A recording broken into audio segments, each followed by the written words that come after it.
दैनिक जागरण का संपादकीय डिक्टेशन। गति 100 शब्द प्रति मिनट। स्टार्ट होगा 5 सेकेंड बाद।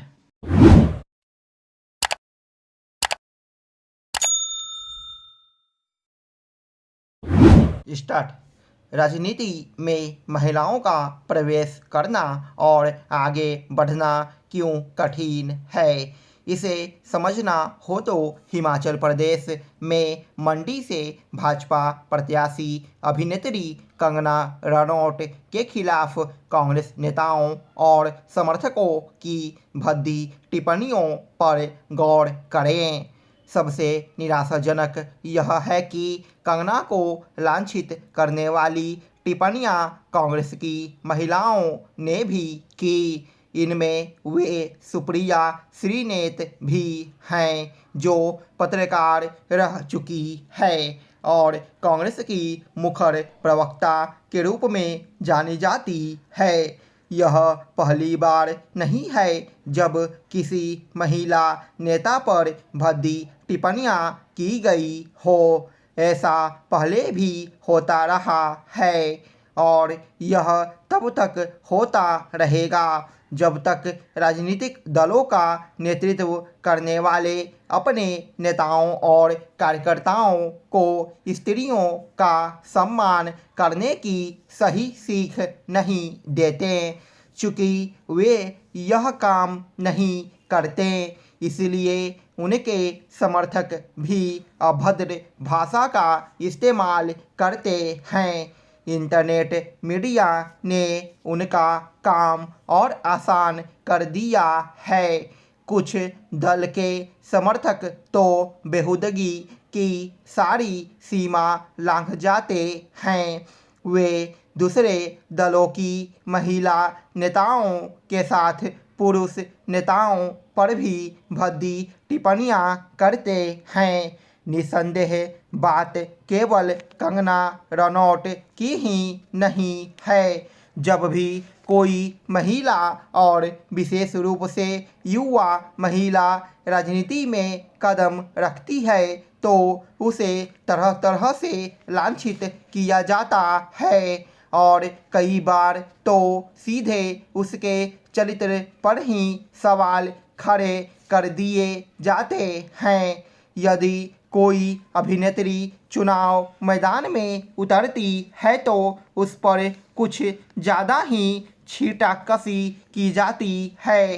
कभी उसके कपड़ों और शरीर को लेकर उस पर अपमानजनक टिप्पणियां की जाती है तो कभी उसके द्वारा निभाई गई भूमिकाओं को लेकर विरोधी दल की महिलाओं पर अपमानजनक टिप्पणियां करने के मामले में किसी एक दल को ही कठघरे में नहीं खड़ा किया जा सकता और इसका प्रमाण है बंगाल की मुख्यमंत्री ममता बनर्जी के खिलाफ भाजपा नेता दिलीप घोष की अमर्यादित टिप्पणी।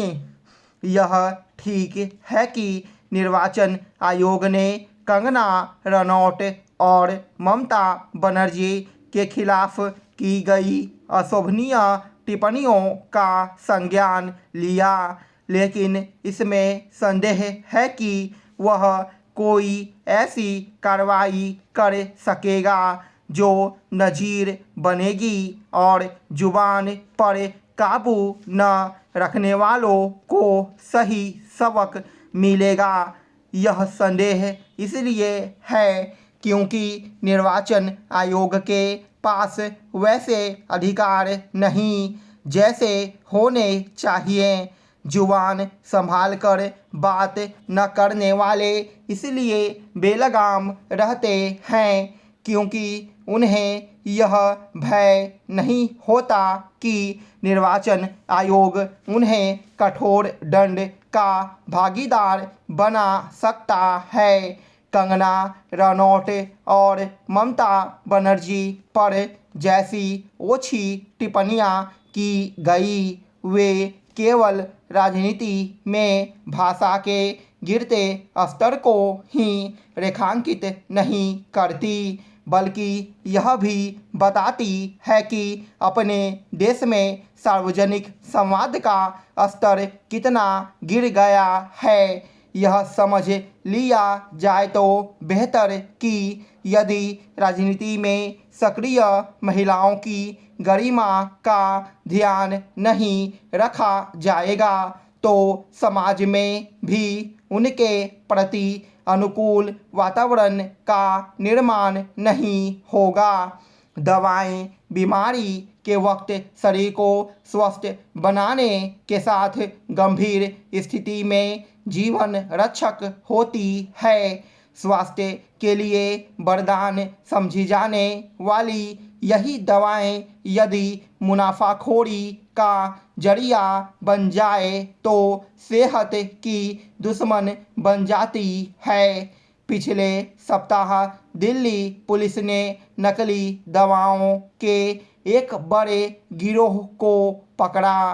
पुलिस ने आरोपितों के पास से कैंसर की अलग अलग ब्रांड की नकली दवाएं बरामद की। इनमें 7 दवाएं विदेशी और 2 भारतीय ब्रांड की है। आरोपी कीमोथेरेपी के इंजेक्शन में 50 से 100 रुपये की एंटी फंगल दवा भरकर 1 से 1.25 लाख रुपये में बेच रहे थे। कुछ दिन पहले ही तेलंगाना में औषधि नियंत्रक प्रशासक ने चाक पाउडर से भरी डम्मी गोलियां बरामद की। इसी तरह गाजियाबाद में नकली दवा बनाने वाली एक फैक्ट्री पकड़ी गई थी। देश के अलग अलग हिस्से से आए दिन गुणवत्ता विहीन और मिलावटी दवाओं के कारोबार से जुड़े मामले प्रकाश में आते रहते हैं। एक ही मर्ज की बाजार में मिलने वाली अलग अलग ब्रांड की दवाओं की दक्षता में अंतर होना चिंताजनक है। नकली और मिलावटी दवाएं जहां बीमारी से लड़ने में असरदार नहीं होती है वहीं वे दूसरे रोगों का कारक बनती है।